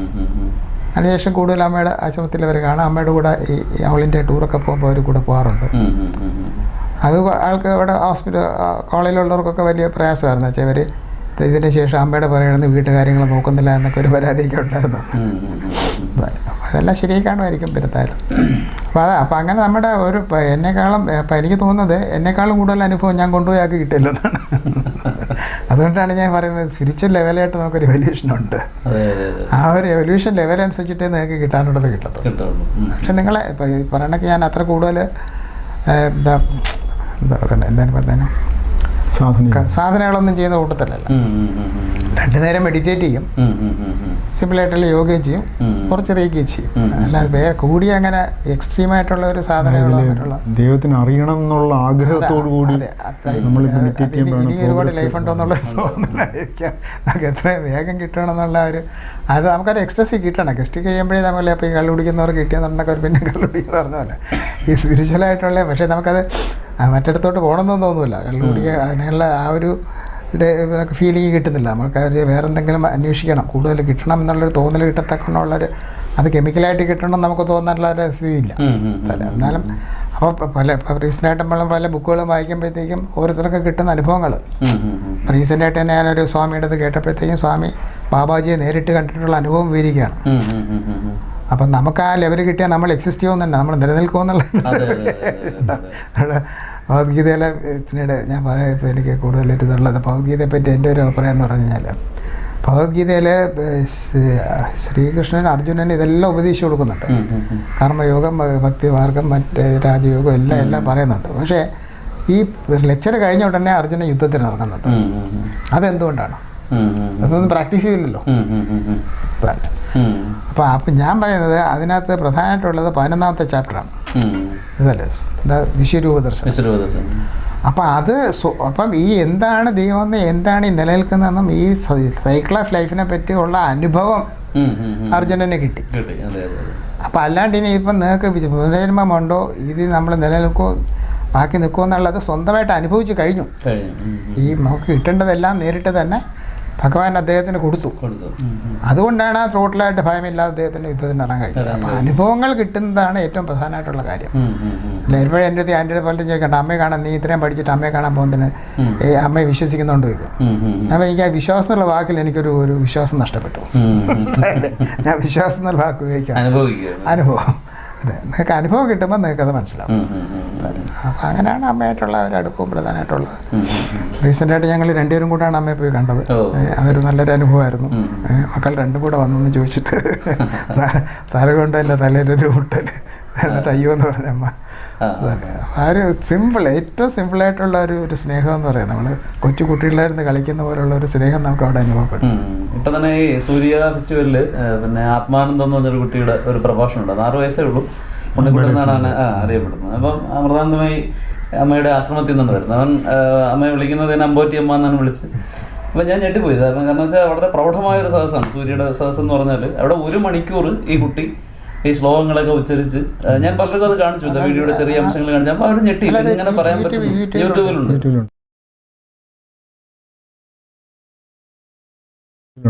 കുറച്ചേ ഉള്ളെങ്കിലും പക്ഷെ ഇതെങ്ങനെ ആ കുട്ടിക്ക് പറയാൻ കഴിയുന്നു ഇത്രയും അക്ഷര സ്ഫുടതയോടുകൂടി? അതിങ്ങനെ വരെയാണ് മനസ്സിൽ. അതിന്റെ ഇന്റർപ്രിട്ടേഷൻ നന്നായിട്ട് പറയും. അത് നന്നായിട്ട് പറയും സാർ. അത് ഗീതയുടെ ശ്ലോകങ്ങളൊക്കെ ഉദ്ധരിച്ചുകൊണ്ട് ഇത്രയും മനോഹരമായിട്ട് അതിനെ വ്യാഖ്യാനിച്ച് പറയുന്നു എന്ന് പറയുമ്പോഴത്തേക്ക് നമുക്ക് അതൊരു അത്ഭുതം തന്നെയാണ് തീർച്ചയായിട്ടും. അത് സാർ പറഞ്ഞ പോലെ ഗുരുപരമ്പരയുടെയൊക്കെ ഒരു വലിയ അനുഗ്രഹമാണ്. Knowledge is structured in consciousness എന്നാണ്. You are able to reach the consciousness, knowledge is already there. അതാണ് അന്ത്യമായിട്ടുള്ള നോളജ്. ഞാൻ കുട്ടിയെടുത്ത ക്ലാസ്സിൽ പറയുന്നതാണ്, there is only one book in the world which is named the knowledge. That is the Vedas. So that is the ultimate knowledge. പക്ഷെ നമുക്കത് തുറന്നു നോക്കണമെന്നോ വായിക്കണമെന്നോ നമുക്കൊന്നും ആഗ്രഹമില്ല. മാത്രമല്ല നമ്മളത് ഈ ഭാരതത്തിനെ അറിയുന്നത് വേദത്തിൽ കൂടെയാണ് എന്ന് പറയുന്നെങ്കിലും, ഭാരതത്തിന്റെ ഗ്രേറ്റ്നെസ് എന്ന് പറയുന്ന വേദമാണെന്ന് പറഞ്ഞെങ്കിലും നമുക്കൊരു ഐഡിയ ഇല്ല എന്താ വേദം എന്നുള്ളത്. അതിനകത്ത് എന്താ ഉള്ളത്, 4 ബുക്ക് എന്തിന് 2 എണ്ണം പോരായിരുന്നു, ആ ഒരു ഇതുമില്ല. അതിനെപ്പറ്റി പഠിപ്പിക്കാനായിട്ട് ആരും ശ്രമിച്ചിട്ടുമില്ല. പഠിപ്പിക്കാൻ പാടില്ല എന്ന് മാത്രമല്ല ഇപ്പം തന്നെ ഈ പിന്നെ മഹർഷി ചരക ഓത്ത് എടുക്കണം, പ്രതിജ്ഞ എടുക്കണം എന്നുള്ളൊരു ചെറിയ ഇത് കൊണ്ടുവന്നതിന് തന്നെ ഭയങ്കരമായിട്ട് എതിർക്കുന്നുണ്ട്. അപ്പം ചരകൻ ജീവിച്ചിരുന്ന കാലം എപ്പോഴും, പിന്നെ മോഡേൺ മെഡിസിൻ വന്നത് എപ്പോഴും, ഇതൊന്നും ആളുകൾ ശ്രദ്ധിക്കുന്നതേ ഇല്ല. അതിന് ഉടനെ വിവാദമാണ്. എന്ത് പറഞ്ഞാലും അതിന് വിവാദം എന്നുള്ളതാണ് നമ്മുടെ ഒരു വലിയ. ഇന്ന് കേരളത്തിലുള്ളവർക്ക് കേരള തനിമ എന്താണ് എന്നറിയാനുള്ള, കേരളത്തിന് അതിൻ്റെതായ ഊർജ്ജമുണ്ട്. ആ ഊർജ്ജത്തിനെ മാറ്റിയിട്ട് നമ്മൾ ഇല്ലാത്ത ഊർജ്ജം ഉപയോഗിക്കുമ്പോഴാണ് ഈ വൃത്തിയുടെ മുഴുവൻ സംഭവിച്ചിട്ട് അവസാനം എവിടെയെങ്കിലും റോഡിൽ നാടൻ ഊണെന്ന് ചോദിച്ചിരുന്ന ആളുകളെല്ലാം അങ്ങോട്ട് ചാടി വീഴും. വാഴയില്ല, അതെന്തോ പുതിയൊരു സംഭവമാണ് പറഞ്ഞിട്ട്. നമ്മൾ നമ്മുടെ സ്വത്വം കണ്ടുപിടിക്കാനായിട്ട്. ഈവൻ ഫുഡിന്റെ കാര്യത്തിൽ ഞാൻ പറയുന്നത് most healthy food is traditional Kerala food. Serial, pulses, vegetables plus fish അല്ലേ? ഇത് അതുപോലെ കംപ്ലീറ്റ് ഫുഡ് വേറെ ഇല്ല, ടോട്ടലി ഹെൽത്തി ആയിട്ടുള്ള ഫുഡ് വേറെ. എന്നിട്ടാണ് പിസ്സ പറ്റാന്ന് പറഞ്ഞു പോകുന്നത്, ചിക്കൻ എന്ന് പറഞ്ഞു പോകുന്നത്. അതും ഈ ഈ KFC എല്ലാം എത്രത്തോളം പിന്നെ ഹെൽത്തിന് മോശമാണ്. അതായത് ഫുഡിനെ പറ്റി ഞാൻ എപ്പോഴും പറയാനുള്ളത് അറിയോ, avoid all industrially produced food. Eat directly natural food. Best is God cooked food. അതായത് അൺകുക്ക്ഡ് ബൈ എസ്. അതായത് ഫ്രൂട്ട്സ് ആൻഡ് നട്ട്സ് ആണ് നിങ്ങളുടെ ബെസ്റ്റ് ആഹാരം തന്നെ. അത് കഴിച്ചാൽ നിങ്ങൾക്ക് ഒരു അസുഖം വരത്തുമില്ല, ഫുള്ളി ഹെൽത്തി ആയിരിക്കും, എപ്പോഴും എനർജറ്റിക് ആയിരിക്കും. സെക്കൻഡ് ബെസ്റ്റ് ആണ് പിന്നെ കുക്ക്ഡ് ഫുഡ്. കഴിക്കാൻ പാടില്ലാത്തതാണ് all industrially produced food. Coca Cola, ഡാമർ, ഡീമർ, അതൊന്നും ശരിക്കും യൂറോപ്യൻ കൾച്ചർ ആണെങ്കിലും യൂറോപ്യക്കാർ പറയുന്നുണ്ട് you are what you eat എന്നവരും പറയുന്നത്. നമ്മൾ എന്ത് കഴിക്കുന്ന അത് നമ്മളായി മാറുന്നവർ പറയുകയും ചെയ്യുന്നുണ്ട്. പക്ഷെ നമ്മൾ വെറുതെ ബ്ലൈൻഡ് ആയിട്ട് ഫോളോ ചെയ്യും. നമ്മൾ നേരത്തെ പറഞ്ഞ അദ്ദേഹത്തിന്റെ കൂടെ പഠിച്ച സാറിന്റെ കൂടെ പഠിച്ച അല്ല, ഞങ്ങളുടെ സെയിം ബാച്ച്മേറ്റ് ആയിരുന്നു മോഡൽ സ്കൂളിൽ. സെയിം ക്ലാസ് അല്ലായിരുന്നു. ഇപ്പോൾ സാറിൻ്റെ ബാച്ച്മേറ്റ് ആയിരുന്ന ഒരാളാണ് ശ്രീ മുംതാസ് അലി ഖാൻ. അദ്ദേഹത്തിന് ഇന്ന് അറിയപ്പെടുന്നത് ശ്രീ എം എന്നാണ്. അപ്പോൾ അദ്ദേഹത്തിൻ്റെ വളരെ പ്രശസ്തമായ ഒരു പുസ്തകം മലയാളത്തിൽ ഇപ്പോൾ അവൈലബിൾ ആണ്. ഇംഗ്ലീഷിൽ അതിൻ്റെ autobiography of a yogi, apprentice to a Himalayan master. മലയാളത്തിൽ അത് ഗുരു സമക്ഷം എന്നുള്ള പേരിൽ DC ബുക്സ് പബ്ലിഷ് ചെയ്തിട്ടുണ്ട്. അപ്പോൾ അത് വായിക്കുമ്പോഴത്തേക്ക് ശരിക്കും പറഞ്ഞാൽ നമ്മൾ ശരിക്കും പറഞ്ഞാൽ ഒരു എക്സസൈസിലേക്ക് പോകും. അവസാനം നമുക്കിത് വിശ്വസിക്കണോ വേണ്ടോ എന്നുള്ള സാമൂഹ്യ കോളേജ് പറഞ്ഞതുപോലെ വില്ലിംഗ് സസ്പെൻഷൻ ഓഫ് ഡിസ്ബിലീഫാണ് അവിടെ നമുക്ക് സംഭവിക്കുന്നതാണ്. അപ്പോൾ അത് കഴിയുമെങ്കിൽ എടുത്ത് വായിക്കുക. അത് വളരെ നല്ലൊരു വായനാനുഭവം നമുക്ക് തരും എന്നുള്ളതിൽ യാതൊരു സംശയവുമില്ല. അപ്പോൾ അദ്ദേഹത്തിൻ്റെ സത്സംഗങ്ങളൊക്കെ പങ്കെടുത്തിട്ടുണ്ട്. വളരെ നല്ല അനുഭവമാണ്. അപ്പോൾ സാറ് രണ്ട് കാര്യങ്ങളോട് ഞാൻ ചോദിക്കുകയാണ്. ഒന്ന്, സാറ് റെയ്ക്കിയെ കുറിച്ച് പറഞ്ഞു. മോഡേൺ മെഡിസിൻ പ്രാക്ടീസ് ചെയ്യുന്ന സാറ് എപ്രകാരത്തിലാണ് റെയ്ക്കി എന്ന് പറയുന്ന ഒരു പരമ്പരാഗത ചികിത്സാ സമ്പ്രദായത്തിനെ കൂടി സാർ അതിനെ കൂടെ കൂട്ടുന്നത്? കൂടെ കൂട്ടെന്ന് വെച്ചാൽ ഞാൻ ഇതെല്ലാം അന്വേഷിക്കുന്ന ഒരാളാണ്. അപ്പോൾ ഞാൻ ഈ ട്രാൻസ്ഫർ മെഡിറ്റേഷൻ ചെയ്യുന്ന എൻ്റെ കൂടെ ഒരു കൂട്ടുകാരനുണ്ടായിരുന്നു. അപ്പം അദ്ദേഹം ഒരു ദിവസം വീട്ടിൽ വന്നിട്ട് ഇങ്ങനെ റേക്ക് വലിയ സാധനമാണ്, ഞാൻ പറഞ്ഞു ഇതിന് അതിന് പലതും ചെയ്ത് ഇനിയിപ്പോൾ അതും കൂടെ വയ്യാന്ന് പറഞ്ഞു. അപ്പം എൻ്റെ അവിടെ ഒരു ക്ലോക്കിൽ നിന്ന് മാറ്റി കഴിഞ്ഞ ഒരു ബാറ്ററി ഇരിപ്പുണ്ടായിരുന്നു, സെല്ല്. അപ്പോൾ അതെൻ്റെ കൂട്ടുകാരൻ്റെ അടുത്ത് കൈക്കകത്ത് വെച്ച് കുറച്ച് നേരം ഞങ്ങൾ കയ്യിൽ വെച്ചുകൊണ്ടിരിക്കുകയാണ്. എന്നിട്ട് നമ്മൾ സംസാരിച്ചുകൊണ്ടിരിക്കുകയാണ്. കുറച്ച് കഴിഞ്ഞിട്ട് അവൻ്റെ അടുത്ത് പറഞ്ഞ് ഇത് ക്ലോക്കിലിട്ട് നോക്കാൻ പറഞ്ഞു. ക്ലോക്കിലിട്ടപ്പം ക്ലോക്ക് ഓടുന്നു. അപ്പോൾ ഞാൻ വിചാരിച്ചപ്പോൾ എന്തെങ്കിലും ഉണ്ട്, ശരി നമുക്ക് പഠിച്ചോളാം. അങ്ങനെയാണ് ഞാൻ റേക്കിലോട്ട് പോയി പഠിക്കുന്നത്. അപ്പോൾ റേക്കി പഠിച്ചു കഴിയുമ്പോൾ നമുക്ക് ആ ഒരു ഫസ്റ്റ് ഡേ തന്നെ നമുക്ക് ആ ഒരു എനർജി ഫീൽ കിട്ടും. നമ്മുടെ കയ്യിൽ നിന്നൊരു എനർജി വേറൊരു ഇതിലോട്ട് പോകുന്നുണ്ട്.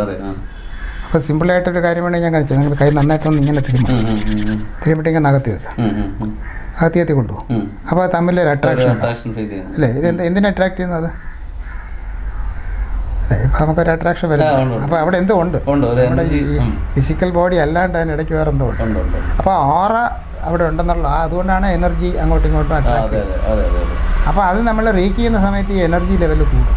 നമ്മൾ മെസ്സേജ് അയക്കുമ്പോൾ കൈ വെക്കുന്ന സമയത്ത് അപ്പോൾ എനർജി നമ്മൾ കൊടുക്കുന്ന സമയത്ത് ഒരു പോസിറ്റീവ് ഹീലിംഗ് എഫക്റ്റ് അതിനകത്ത് വരും. അപ്പോൾ അതുകൊണ്ട് ഞാൻ അതിൻ്റെ ഇത് കഴിഞ്ഞിട്ട് എൻ്റെ മാസ്റ്റർ ഇത് എടുത്തിട്ടുണ്ട്. അതുകൊണ്ട് ഞാൻ ബാക്കിയുള്ളവർക്ക് റേക്കി അറ്റ്യൂൺമെൻറ്റ് കൊടുക്കാനായിട്ട് ക്വാളിഫൈ ചെയ്തു. ഞാനും റേക്കി മാസ്റ്റർ ഡിഗ്രി എടുത്തു, പക്ഷേ തേർഡ് ബി എടുത്തില്ല, അറ്റ്യൂൺമെൻറ്റ് കൊടുക്കാനുള്ള എടുത്തില്ല. തൊട്ട് മുമ്പുള്ളത് വരെ എടുത്തിട്ടുണ്ട്. അതാ അതേസമയം വേറൊരു കസിൻ്റെ മകൻ വന്ന് പഠിച്ചു. അവന് ഭയങ്കര എക്സ്പീരിയൻസ് ആണ്. അതായത് നമ്മുടെ ഈ ഉസൂയിക്ക് കിട്ടിയ ആദ്യത്തെ അനുഭവം എന്ന് പറയുന്നത് 21 ദിവസം ആഹാരം കഴിക്കാതിരുന്ന് ധ്യാനിച്ചതിന് ശേഷം ആ ലാസ്റ്റ് ഡേ അദ്ദേഹത്തിൻ്റെ പെട്ടെന്നൊരു വൈറ്റ് ലൈറ്റ്, ഒരു ബോൾ വന്ന് അദ്ദേഹത്തിൻ്റെ തേർഡ് ഐയിൽ ഹിറ്റ് ചെയ്യും. ഹിറ്റ് ചെയ്ത് കഴിയുമ്പോഴത്തേ അദ്ദേഹം ഒരു എക്സ്റ്റസി പോവുകയും ആ knowledge was transferred to him. അപ്പോൾ ഇമ്മീഡിയറ്റ് ആയിട്ട് അദ്ദേഹം പറയുന്നത് 4 എഫക്റ്റ് ആണെന്ന് പറയുന്നത്. അദ്ദേഹം ചാടി ഇറങ്ങി വരുമ്പം വഴിയിൽ വെച്ച് കാല് തട്ടി മുറിയും, അത് കൈയെടുത്ത് വെച്ചിട്ട് റേക്കി കൊടുക്കുമ്പോഴത്തേക്ക് അത് അവിടെ വെച്ച് തന്നെ വേദനയൊക്കെ കുറഞ്ഞ് ഹീൽ ചെയ്യും. രണ്ടാമത് അദ്ദേഹം താഴെ ഹോട്ടലിൽ വന്ന് കഴിക്കാനിരിക്കുമ്പോഴത്തേക്ക് അവർ അപ്പോൾ പറയും ഇങ്ങനെ ഫാസ്റ്റ് ചെയ്തവരിങ്ങനെ ഫുൾ മീൽ കഴിക്കാൻ പാടില്ല. അപ്പോൾ ഇദ്ദേഹം പറയും ഇല്ല കുഴപ്പമില്ല ഞാൻ കഴിച്ചോളാം എന്നിട്ട് ഫുൾ മീൽ കഴിച്ചിട്ട് യാതൊരു പ്രശ്നമുണ്ടായില്ല. മൂന്നാമത് പറയുന്നത് അദ്ദേഹത്തിൻ്റെ അവിടെ ഹോട്ടലിൽ നിന്ന് ആ ഉടമസ്ഥൻ്റെ മകള് സർവീസുകാർക്ക് നല്ല പരിപാടി. അപ്പോൾ ഇദ്ദേഹം പറയാം ഞാനെന്നാ ഹീൽ ചെയ്യാന്ന് പറഞ്ഞിട്ട് കൈ വെച്ച് എനർജി കൊടുക്കുമ്പോഴത്തേക്ക് ആ കുട്ടിയുടെയും വേദനയൊക്കെ ഭയങ്കരമായിട്ട് കുറയും. എന്നിട്ട് അദ്ദേഹം തിരിച്ച് ആശ്രമത്തിൽ വരുമ്പോൾ അദ്ദേഹത്തിന് ഇങ്ങോട്ട് പറഞ്ഞു വിട്ടു, മെഡിറ്റേറ്റ് ചെയ്യാൻ പറഞ്ഞു വിട്ട അദ്ദേഹത്തിൻ്റെ ഗുരു ഉണ്ടാകും. അദ്ദേഹത്തിന് മുട്ടുവേദനയായിട്ട് ഭയങ്കരമായിട്ടിരിക്കാം. അദ്ദേഹം ചെന്ന് അദ്ദേഹത്തിൻ്റെ കൈ ഇങ്ങനെ വെക്കുമ്പോഴത്തേക്കും എനർജി കൊടുത്തിട്ട് മുട്ടുവേദനയും കുറയും. അപ്പം അങ്ങനെയാണ് ഇമ്മീഡിയറ്റുള്ള 4 മിറക്കിൾസ് അദ്ദേഹം പറയുന്നത്. അപ്പോൾ എന്നിട്ട് അദ്ദേഹം ഇത് വളരെ ഫ്രീ ആയിട്ട് എല്ലാവർക്കും പറഞ്ഞു കൊടുക്കുമായിരുന്നു. പക്ഷെ അങ്ങനെ ഇപ്പോൾ ഒരു ബെഗേഴ്സ് അന്ന് അവിടെ ബെഗേഴ്സ് കോളനി എന്നൊക്കെ പറഞ്ഞു. അപ്പോൾ ഈ ബെഗേഴ്സ് കോളനി കൊടുത്ത് ഇങ്ങനെ ഓരോരുത്തർക്കായിട്ട് അങ്ങനെ ഹീൽ ചെയ്ത് എല്ലാവരും പോകും. പോയിട്ട് നിങ്ങൾ ജോലി ചെയ്ത് ജീവിച്ചോളാം എന്ന് പറഞ്ഞ വിടുന്നത്. അപ്പോൾ അങ്ങനെ ഒരു ദിവസം ഇദ്ദേഹം പോകുമ്പോഴത്തേക്കും ഈ ഹീൽ ചെയ്ത് വിട്ട ഒരാൾ വഴിയിൽ പിന്നെ ഭിക്ഷ എടുക്കാനിരിക്കുന്നു. അത് അദ്ദേഹത്തിന് ഭയങ്കരമായിട്ട് ഫീൽ ചെയ്തു. അപ്പം അദ്ദേഹം ഞാൻ ഇത്രയും ചെയ്ത് നിങ്ങളെ ഇത് ജോലി ചെയ്യാനുള്ള ഭാഗത്തിന് വിട്ട് നിങ്ങൾ എന്തിനാ സാറേ അതൊക്കെ ഭയങ്കര മെനക്കേട്, ഇതാകുമ്പോൾ പൈസ വെറുതെ കിട്ടും. അന്നാണ് അദ്ദേഹം ആ പ്രിൻസിപ്പിൾ അഡോപ്റ്റ് ചെയ്യുന്നത്. There should be an exchange of energy. നമ്മൾ ആർക്കും ഒന്നും ഫ്രീ ആയിട്ട് കൊടുത്താൽ കാര്യമില്ല. അന്നോട്ടാണ് അദ്ദേഹം ഫീസ് വെച്ച്. അദ്ദേഹം എക്സ്ചേഞ്ച് ഓഫ് എനർജി എന്നാണ് പറയുന്നത്. ഞാൻ ഒരെണ്ണം അങ്ങോട്ട് കൊടുത്താൽ തിരിച്ചതിന് ഇല്ലെങ്കിൽ അതിന് വിലയില്ല. രണ്ടാമത് ഈ പൈസ വാങ്ങിക്കുന്നത് ഒരു ഇമ്പോർട്ടൻസ് ഉള്ളത്. എൻ്റെ അടുത്ത് തന്നെ ഞാൻ മാസ്റ്ററായിട്ട് വന്നപ്പോഴത്തേക്കും എൻ്റെ അടുത്ത് കുറേ പേര് എനിക്ക് പഠിക്കണം എന്നത്. ഞാനും അന്ന് വേറൊന്നിനും ഞാൻ അങ്ങനെ പാരയൊന്നും പൈസ വാങ്ങിക്കാറില്ല. ഞാൻ പറഞ്ഞു റേക്ക് പഠിക്കണമെങ്കിൽ ഇത്ര രൂപ അത് കൊണ്ടുവരണം. കസിനായാലും ശരി ആരായാലും ശരി, ഈ അച്ഛനും അമ്മയൊന്നും വാങ്ങിക്കത്തില്ലായിരിക്കും. ഒക്കെ എല്ലായിടത്തും ഞാൻ പറഞ്ഞു വെറുതെ സപ്പോർട്ടായിരുന്നു, സിസ്റ്റേഴ്സൊക്കെ ആവട്ടെ. അവൻ എൻ്റെ ഒരു കസിനായിരുന്നു. ഞാൻ പറഞ്ഞു ഇത്ര രൂപ ഉണ്ടോ, അപ്പോൾ ഷീഡിൻ്റെ ആട്കം തന്നെ പൈസ എന്ന് പറഞ്ഞപ്പോൾ അദ്ദേഹം വന്നില്ല വരുന്നു. അപ്പോൾ അതിനകത്ത് വരുന്നത് അപ്പോൾ she was not willing to learn. പഠിക്കണമെന്നുള്ള ആഗ്രഹമില്ല, ചുമ്മാ കിട്ടിയാൽ ഇരുന്നോട്ടെ നോക്കാം എന്താണെന്ന് അറിയാമല്ലോ എന്നുള്ളത്. അപ്പോൾ അതുകൊണ്ടാണ് നമ്മൾ ഈ പല കാര്യങ്ങളും ഇപ്പോൾ യോഗ തന്നെ ഫ്രീ ആയിട്ട് പഠിപ്പിക്കുന്നതിൻ്റെ കുഴപ്പം അതാണ്. പഠിപ്പിക്കുമ്പോൾ അത് ഫ്രീ ആയിട്ടെന്ന് പറഞ്ഞാൽ പിന്നെ ചെയ്തില്ല എന്ന് പറഞ്ഞാൽ ഞാൻ ഇതൊക്കെ ചെയ്താൽ എനിക്കൊരു ഗുണമില്ല എന്ന് പറയും. അല്ല ഇപ്പോൾ ആഹാരം തന്നെ ഞാൻ ഒരു ദിവസം കഴിച്ചു എന്ന് പറയുമ്പോൾ നിങ്ങൾ കഴിക്കാതിരിക്കും. അതിനതിൻ്റെ സമയം കഴിക്കണ്ടേ. അതുപോലെ യോഗ ആയാലും ശരി ഏതായാലും അത് പറയുന്ന കണക്ക് പ്രാക്ടീസ് ചെയ്തെങ്കിൽ മാത്രമേ അതിൻ്റെ ഗുണം കിട്ടൂ. മാത്രമേ നല്ല തീർച്ചയായിട്ടും ഗുണം കിട്ടും. നമ്മൾ ഗീതയിൽ പറയുന്ന പോലെ ചെയ്തവരുള്ള ഗുണം അപ്പോഴും നിങ്ങളുടെ കൂടെ കാണും, അത് പോകത്തില്ല ഒരിക്കലും. കർമ്മഫലം നിങ്ങളുടെ കൂടെ തന്നെ കാണും വ്യക്തമായിട്ട് പറയുന്നു. റേക്കി എന്ന് പറയുന്നത് ഒരു ജാപ്പനീസ് വേർഡാണ്, പക്ഷെ ശരിക്കും പറഞ്ഞാൽ അത് നമ്മുടെ ഭാരതീയ ഒരു യൂണിവേഴ്സൽ ലൈഫ് ഫോഴ്സ് എനർജി ടോട്ടലായിട്ടുണ്ട്. പ്രാണശക്തി ഉപയോഗിച്ചുള്ള ഒരു ചികിത്സാ സമ്പ്രദായമാണ്. അപ്പോൾ നമ്മൾ കൂടുതൽ അന്വേഷിച്ച് ചെല്ലുമ്പോഴത്തേക്ക് ലോകത്തിന്റെ വിവിധ ഭാഗങ്ങളിൽ പല പേരുകളിലും പല രൂപങ്ങളിലും ഇത് നിലനിൽക്കുന്നു എന്നുള്ളത് നമുക്ക് മനസ്സിലാക്കാൻ. ഇതിന്റെ ഒരു വേരിയേഷനാണ് പ്രാണിക് ഹീലിംഗ്. അതെ, പ്രാണിക് ഹീലിംഗ് ഞാൻ പഠിച്ചത് പ്രാണിക് ഹീലിംഗ് ആണ്. അപ്പോൾ നമ്മൾ പലയിടത്തും അന്വേഷിക്കുമ്പോഴത്തേക്ക് ചില പുസ്തകങ്ങളിലൊക്കെ വരുന്നത് ഏറ്റവും പ്രധാനമായിട്ട് നമ്മൾ ഇന്ത്യൻ ട്രഡീഷണൽ നോളജ് ഇതിനകത്ത് ഇൻവോൾവ് ആണ്. അതായത് നമ്മൾ 7 ചക്രത്തിലെ മുകളിലത്തെ 4 ചക്ര ഓപ്പൺ ചെയ്യുക ചെയ്യുന്നത്. ആ ഓപ്പൺ ചെയ്യുമ്പോഴേ നമുക്ക് എനർജി നമ്മൾ റിസീവ് ചെയ്തിട്ട് ട്രാൻസ്മിറ്റ് ചെയ്യും. അപ്പോൾ വി ആർ ഓൺലി ചാനൽസ്. ഞാനാണ് കൊടുക്കുന്നത് പറയാൻ നിങ്ങൾക്ക് അവകാശമില്ല. ഞാൻ റേക്ക് കൊടുക്കുന്നു എന്ന് പറയാൻ നിങ്ങൾക്ക് അവകാശമില്ല. അച്ഛാ നിങ്ങൾ കൊടുക്കുന്നില്ല, റേക്കാണ് ആ ഇൻ്റലിജൻസ്. റേക്ക് നമ്മൾ വി ആർ ഓൺലി ചാനൽസ്. അത് നമ്മുടെ മനസ്സിൽ ദൃഢമായിട്ട് ഉണ്ടാകണം. ഞാൻ ചെയ്തു എന്ന് പറഞ്ഞാൽ അതിൻ്റെ എഫക്റ്റ് അങ്ങ് പോകും. മാത്രമല്ല നമുക്ക് നെഗറ്റീവ് എഫക്റ്റ് വരും. അങ്ങനെ പറയണ്ട, നെഗറ്റീവ് എഫക്റ്റ് വരും, ഡെഫിനറ്റ് വരും. നമ്മൾ അഹങ്കാരത്തോട് ഞാൻ ഹീൽ ചെയ്യുന്ന പറഞ്ഞു കഴിഞ്ഞാൽ അവനുണ്ടാകും, ഉടനെ എനിക്ക് വരും. അതായത് നമ്മൾ റേക്കി കൊടുക്കുമ്പോൾ പറയുന്ന 3 സെൻറ്റൻസസ് ആണ്. I thank myself for being here. I thank Reiki for being here. And I thank whoever ഞാൻ കൊടുക്കുന്ന ആർക്കാന്ന് വെച്ചാൽ അദ്ദേഹത്തിൻ്റെ പേര് പറയും. അപ്പം നമ്മൾ ഷോർട്ടായിട്ട് സറണ്ടർ ചെയ്തിട്ടാണ് ചെയ്യുന്നത് എന്നുള്ളതാണ് എൻ്റെ അർത്ഥം. അങ്ങനെ വരുമ്പോഴേ അതിന് എഫക്റ്റ് കിട്ടും. അതുപോലെ റിസീവ് ചെയ്യുന്ന ആളും റിസീവ് ചെയ്യാൻ തയ്യാറാണ്. ഗീമി റേക്കി എന്ന് അദ്ദേഹം പറയണം. അത് ജീസസ് ക്രൈസ്റ്റും പറയുന്നത് ആരെങ്കിലും ഹീൽ ചെയ്യണമെന്ന് പറയുമ്പോൾ ഇതും are you willing to be heal എന്ന് ചോദിച്ചിട്ട് ജീസസിന് ഹീൽ ചെയ്യാൻ പറ്റും. നിങ്ങൾ വില്ലില്ലെങ്കിൽ നിങ്ങൾ ആർക്കൊന്നും ചെയ്യാൻ. അപ്പം നിങ്ങളുടെ അത് ദൈവത്തിന് അറിയുന്നതാണ്. നിങ്ങളെ ദൈവത്തിന് അറിയണമെന്ന് നിങ്ങൾക്ക് തോന്നണം. യേശുക്രിസ്തു പറഞ്ഞത് നിന്റെ വിശ്വാസം നിന്നെ രക്ഷിക്കുമെന്നാണ്, അല്ലാണ്ട് കർത്താവിന്റെ വിശ്വാസം എന്നല്ല പറഞ്ഞത്. നിന്റെ വിശ്വാസം നിന്നെ രക്ഷിക്കട്ടെ എന്നാണ് പറഞ്ഞത്. അതെ അതെ, ചില പുസ്തകങ്ങൾ വായിച്ചിട്ടുണ്ട്. ഉദ്രകൻ എന്ന് പറയുന്ന ഒരു സന്യാസിയുടെ കീഴിൽ അല്ലെങ്കിൽ അത് സന്യാസിയിൽ നിന്നാണ് അദ്ദേഹം പ്രാണവിദ്യ പഠിച്ചത്, റേക്കി പഠിച്ചതെന്നൊക്കെയുള്ള വാദങ്ങളൊക്കെ ഉണ്ട്. അപ്പോൾ അതൊക്കെ മറ്റു വിഷയങ്ങളാണ്. അപ്പോൾ നമുക്കിനി സാറേ ഈ കർമ്മ എഫക്റ്റ്, നമ്മളിപ്പോൾ ലോകത്തെമ്പാടും കേൾക്കുന്നൊരു സംഗതിയാണ് കർമ്മ എഫക്റ്റ്, അല്ലെങ്കിൽ കാർമിക് ഡെപ്റ്റ്, അല്ലെങ്കിൽ കർമ്മ ഡൈനാമിക്സ് എന്നൊക്കെ പറയുന്ന സംഭവമുണ്ട്. അപ്പോൾ അതിനൊരു ഭൗതികശാസ്ത്രത്തിൻ്റെ ഒരു വെളിച്ചത്തിലും അതുപോലെ തന്നെ മോഡേൺ മെഡിക്കൽ സയൻസിൻ്റെ വെളിച്ചത്തിലും നമുക്ക് നോക്കാം എങ്ങനെയാണ് കർമ്മ നമ്മളുടെ ജീവിതത്തിൽ വളരെയേറെ ഇൻഫ്ലുവൻസ് ഉണ്ടാക്കുന്നത്, അല്ലെങ്കിൽ എന്താണ് കർമ്മ ഡൈനാമിക്സ് എന്നുള്ളത് നമുക്കൊന്ന് കേൾക്കാം. സാർ ജോഷി സാറൊന്ന്. കർമ്മത്തെ പറ്റി പറയുകയാണെങ്കിൽ ഇന്നുള്ളതിൽ ഏറ്റവും ആധികാരികമായ പുസ്തകം എന്ന് പറയുന്നത് ജീന സെർമിനാറയുടെ PhD തീസിസ്. അത് പബ്ലിഷ് ചെയ്തിരിക്കുന്നത് മെനി മാൻഷൻസ് എന്ന പേരിലാണ്. അത് എഡ്ഗാർ കേസി എന്ന് പറയുന്ന ഒരു ക്ലെയർവോയൻ്റ് ആളുണ്ടായിരുന്നു. അദ്ദേഹത്തെ ഹിപ്നോട്ടൈസ് ചെയ്ത് കഴിഞ്ഞാൽ അദ്ദേഹം ബാക്കിയുള്ളവരുടെ കാര്യങ്ങൾ പറയും. അപ്പോൾ അത് പറയുന്ന പ്രധാനമായിട്ടും ആദ്യം അവർ തുടങ്ങിയത് ചികിത്സിക്കാൻ വേണ്ടി മാത്രമായിട്ടാണ്. അസുഖമുള്ള ഒരാൾ ചെന്ന് കഴിഞ്ഞാൽ ഹിപ്നോട്ടൈസ് ചെയ്യപ്പോൾ പറയും ഇദ്ദേഹം കൂടുതൽ ദാനശീലനായി കഴിഞ്ഞാൽ അസുഖം മാറും. ഇങ്ങനെ അത് മരുന്ന് കൊടുത്തിട്ടില്ല. അപ്പോൾ അങ്ങനെ ആണത് തുടങ്ങിയത്. പക്ഷേ ഇടയ്ക്ക് ഒരു ദിവസം പുള്ളി പെട്ടെന്ന് പറഞ്ഞു ഇത് കഴിഞ്ഞ ജന്മത്തിൽ ഇവൻ എന്തൊക്കെ ചെയ്തിരുന്നു, അതുകൊണ്ടാണ് ഈ ജന്മത്തിൽ ഈ അസുഖം എന്ന് പറയും. അപ്പോൾ ഇവർക്ക് അവർ പറയും അതെന്താ അങ്ങനെ, നമ്മൾ ക്രിസ്ത്യൻസ് അല്ലേ, നമ്മൾ ജന്മത്തിലൊന്നും വിശ്വസിക്കുന്നില്ലല്ലോ. അപ്പം പറയും എന്നെ ഹിപ്നോട്ടൈസ് ചെയ്യും, ഞാൻ ഹിപ്നോട്ടിക് സ്റ്റേറ്റിൽ ഉത്തരം കണ്ടുപിടിക്കുന്നുണ്ട്. ഹിപ്നോട്ടിസം പറയും ബൈബിളിൽ തന്നെ എൻ്റെ എക്സാമ്പിൾസ് ഉണ്ട്. ജീസസ് ക്രൈസ്റ്റ് കഴിഞ്ഞ ജന്മത്തിൽ എലീജ ആയിരുന്നു, and John the Baptist Elisha ആയിരുന്നു. ഈ ജന്മത്തിലാണ് അവർ ജോണും ജീസസും ആയത്. അതുകൊണ്ട് തെളിവ് ഇഷ്ടപ്പെടും. പിന്നെ ഈ മെനിമാൻഷൻ എന്ന് ബൈബിളിൽ പറയുന്നത് പല ശരീരങ്ങൾ നമ്മൾ എടുക്കുന്നതിനാണ്. അങ്ങനെയാണ് ആ മെനിമാൻഷൻ എന്ന് പറയുന്നത്. ആ ബുക്കിനകത്ത് ഈ അമേരിക്കക്കാർക്കുള്ളൊരു ഗുണമെന്ന് പറഞ്ഞാൽ അവരെല്ലാം റെക്കോർഡ് ചെയ്ത് വയ്ക്കും. അപ്പോൾ അങ്ങനെ ഒരു 10,000 റീഡിങ്സ് ഉണ്ടായിരുന്നു. റീഡിങ്സ് എന്ന് അവർ പറയാം. അത് അനലൈസ് ചെയ്തിട്ട് എഴുതിയ ബുക്കാണ്. അപ്പം അതിനകത്ത് മുൻജന്മം ഈ ജന്മമായിട്ടുള്ള കണക്ഷൻസും അതെല്ലാം ഉണ്ട്. അതിൽ നമ്മൾ ഒരു പ്രവൃത്തിക്ക് അതിൻ്റെ കറസ്പോണ്ടിങ് ആയിട്ട് അത് ഈ ഓരോ പ്രവൃത്തിക്കും അതിൻ്റെ കറസ്പോണ്ടിങ് ആയിട്ടുള്ള ഫലം ഉണ്ടെന്ന്. ആ ഫലം ഒരിക്കലും നമ്മളെ നിന്ന് പോകത്തുമില്ല. അത് നമ്മളെ കൂടെ തന്നെ കാണും. അപ്പം നമ്മൾ ഈ ഹിന്ദു പ്രാക്ടീസിൽ ഒരു പ്രാക്ടീസ് എന്ന് പറഞ്ഞു കഴിഞ്ഞാൽ നമ്മൾ എല്ലാം ദൈവാർപ്പണമായിട്ട് ചെയ്യുന്നു എന്ന് പറയും. ഞാൻ എല്ലാം ദൈവത്തിന് സമർപ്പിക്കാൻ പറയും. ഞാൻ ഒരാളെ കൊന്നിട്ട് ദൈവമേ എൻ്റെ ഫലം എടുത്തോ എന്ന് പറഞ്ഞു കഴിഞ്ഞാൽ ഒന്നും ശ്രമിക്കാൻ പോകുന്നില്ല. അപ്പോൾ എന്താണെന്ന് അത് വ്യക്തമായിട്ട് മനസ്സിലാണ്. ഇപ്പം നമ്മൾ പ്രാർത്ഥിക്കുന്നതിൻ്റെ അർത്ഥം, ഇപ്പം ഞാൻ അതായത് കായേന വാച മനസേന്ദ്രിയൈവ ബുദ്ധ്യാത്മനാവ പ്രകൃതി സ്വഭാവ കരോമി യദ്യത് സകലം പരസ്മൈ നാരായണ യതി സമർപ്പണ എന്ന് പറഞ്ഞിട്ടാണ് നമ്മൾ സമർപ്പിക്കുന്നു പറയുന്നത്. ഈ സമർപ്പിക്കുന്നത് എന്ന് പറഞ്ഞാൽ നമ്മൾ രാവിലെ ജോലിക്ക് പോകുന്നതിന് മുമ്പാണ് ഈ പ്രെയർ ചൊല്ലിയിട്ട് പോകുന്നത്. അപ്പം ഞാൻ എൻ്റെ എക്സ്പ്ലനേഷനിൽ സാധാരണ പറയുന്നത്, എന്നെ നിങ്ങളൊരു ശിഷ്യ വ്യക്തിയായിട്ട് കാണുകയാണെങ്കിൽ ഞാൻ നിങ്ങളുടെ വീട്ടിൽ വരുമ്പം നിങ്ങൾ സാധാരണ ഉണ്ടാക്കുന്നതിനേക്കാളും 2 കൂട്ടാൻ കൂടുതൽ ഉണ്ടാക്കി തരും. അപ്പോൾ ശരിക്കും നിങ്ങളുടെ വീട്ടിൽ ദൈവമാണ് വരുന്നത്, നിങ്ങൾ ദൈവത്തിനാണ് കൊടുക്കാൻ പോകുന്നെങ്കിൽ നിങ്ങൾ എന്ത് ചെയ്യും? വളരെ ശ്രദ്ധയോടുകൂടി ഇത് ചെയ്യും. അപ്പം നമ്മൾ നാരായണായതി സമർപ്പിക്കാനെന്ന് പറയുന്നതുകൊണ്ട് ദൈവം ഒന്നും എടുത്തുകൊണ്ട് പോകാൻ പോകുന്നില്ല. നമ്മൾ ചെയ്യുന്ന ഓരോ പ്രവൃത്തിയിലും നമ്മളുടെ ശ്രദ്ധ അത്രയും കൂട്ടിയിട്ട് വേണം നമ്മൾ ചെയ്യാൻ എന്നുള്ള താല്പര്യം അതിനകത്തുള്ളൂ. അതുകൊണ്ട് ഈ പല പ്രേയേഴ്സ്, ഈ സ്പിരിച്വൽ ലെവലിലുള്ള പ്രേയേഴ്സിനെല്ലാം ഞാനെന്ത് ചെയ്യണം എന്നുള്ളതിൻ്റെ ഒരു ഇൻഡിക്കേഷനാണ്. ദൈവം അവിടെ വേണമെന്നില്ല. ഈ ഞങ്ങളുടെ കോളേജിൽ ഇപ്പം രാവിലെ തുടങ്ങുന്നതിന് മുമ്പ് ഒരു പ്രെയറുണ്ട്. സഹനാവവതു സഹനോ ഭുനക്തു സഹവീര്യം കരവാവഹേ തേജസ്വിനാവധീതമസ്തു വിദ്യുഷാവഹേ. അപ്പം ആദ്യത്തെ പറയുന്നത് നമ്മൾ രണ്ടുപേരെയും രക്ഷിക്കട്ടെ എന്ന്, പ്രൊട്ടക്റ്റ് ചെയ്യട്ടെ. അപ്പോൾ എന്താ ഈ പ്രൊട്ടക്ട് ചെയ്യാന്ന് പറഞ്ഞത്? അപ്പോൾ പറയുന്നത് നമ്മൾ പഠിക്കാനായിട്ട് വന്നു, ഈ പഠിക്കുന്നതിന് എന്തെല്ലാം ഡിസ്ട്രാക്ട് ചെയ്യുന്നു അതിനെല്ലാം നമ്മൾ പ്രൊട്ടക്ട് ചെയ്യണം. അപ്പോൾ നമ്മുടെ മനസ്സിനെയാണ് ആദ്യം ശ്രദ്ധിക്കേണ്ടത്. മനസ്സിൻ്റെ ഏകാഗ്രത ഉണ്ടെങ്കിൽ ക്ലാസ്സിൽ ഞാൻ പഠിക്കാൻ പറ്റും. അപ്പം മനസ്സിൻ്റെ ഏകാഗ്രത ഞാൻ വളർത്തിക്കൊണ്ട് വരണം എന്നുള്ളതിൻ്റെ ഓർമ്മപ്പെടുത്തലാണ് സഹനാവതു എന്ന് പറയുന്നത്. സഹനോ ഭുനക്തു. ഞാൻ ക്ലാസ്സിൽ ചുമ്മാ ഇരുന്നാൽ പോരാ, ഞാനാണ് റിസീവ് ചെയ്യേണ്ട ആൾ, ഞാൻ ശ്രദ്ധിച്ചേ പറ്റൂ. ഈ പ്രേരണയുമെല്ലാം കർമ്മഫലം എന്ന് പറയുന്നത് നമ്മൾ ചെയ്യുന്ന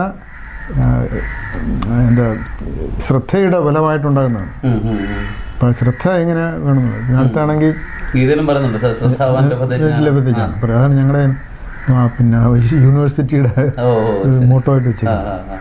അപ്പോൾ അത് കഴിഞ്ഞിട്ട് സഹനാവതു സഹനോഭിനത്തു സഹവീര്യം കരവാവഹ. വീര്യം എന്നുള്ളതിന് എനർജി എന്നാണെങ്കിലും ഇവിടെ ഇൻട്രസ്റ്റ് എന്നാണ്. എനിക്ക് ഇൻട്രസ്റ്റോടുകൂടി ഞാൻ പഠിക്കട്ടെ.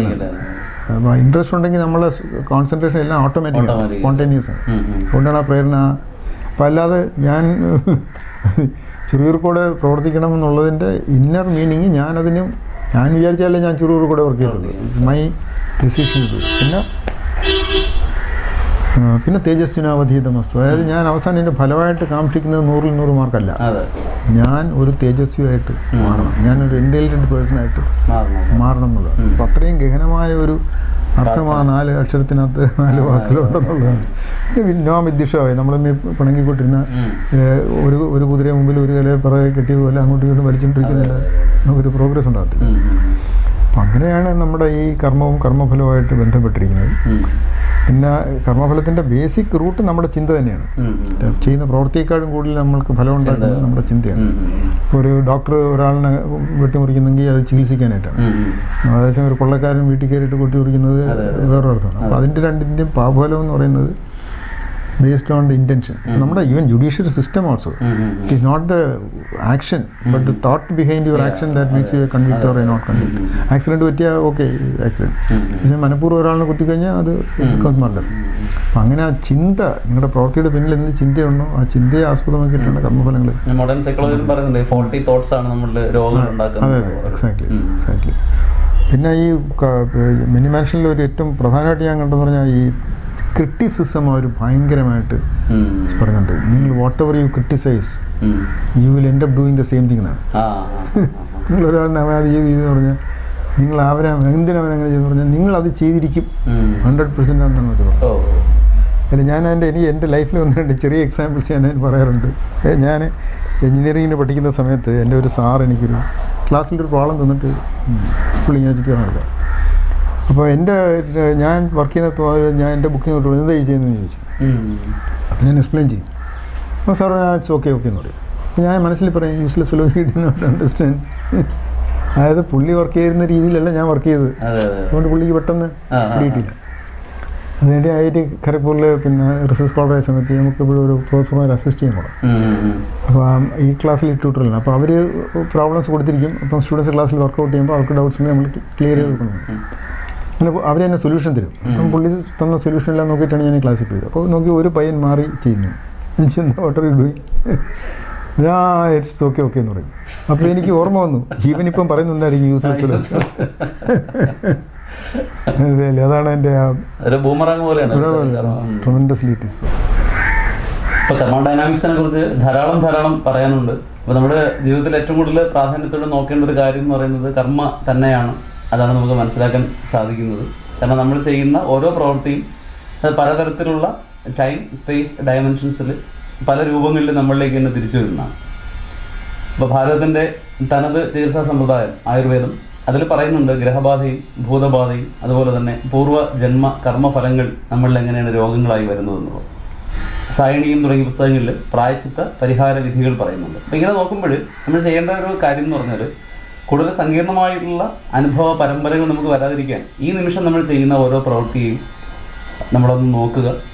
മറ്റാർക്കും ഉപദ്രവം വരാത്ത രീതിയിലുള്ള, എന്നാൽ നമുക്കും നമ്മുടെ ചുറ്റാകെയുള്ളവർക്കും സന്തോഷം തരുന്ന അല്ലെങ്കിൽ ആനന്ദം തരുന്നതായ തരത്തിലുള്ള പ്രവൃത്തികൾ എന്ന് വെച്ചാൽ അകമനസ്സിൽ ആനന്ദം തരുന്നതായ പ്രവൃത്തികൾ ചെയ്യാനായിട്ട് നമ്മൾ ശ്രമിക്കുക എന്നുള്ളതാണ്. ഇപ്പം ഇന്നത്തെ ദിവസം ഏറ്റവും ധന്യമാണ്. കാരണം 2 വ്യത്യസ്ത ഡിസിപ്ലിൻസിലുള്ള ട്വിൻസായ 2 ഡോക്ടേഴ്സിനെയാണ് നമുക്ക് കിട്ടിയത്. ഒരാൾ മെക്കാനിക്കൽ എഞ്ചിനീയറിംഗ് പ്രൊഫസർ, അദ്ദേഹം മെഡിക്കൽ ഡോക്ടറാണ്.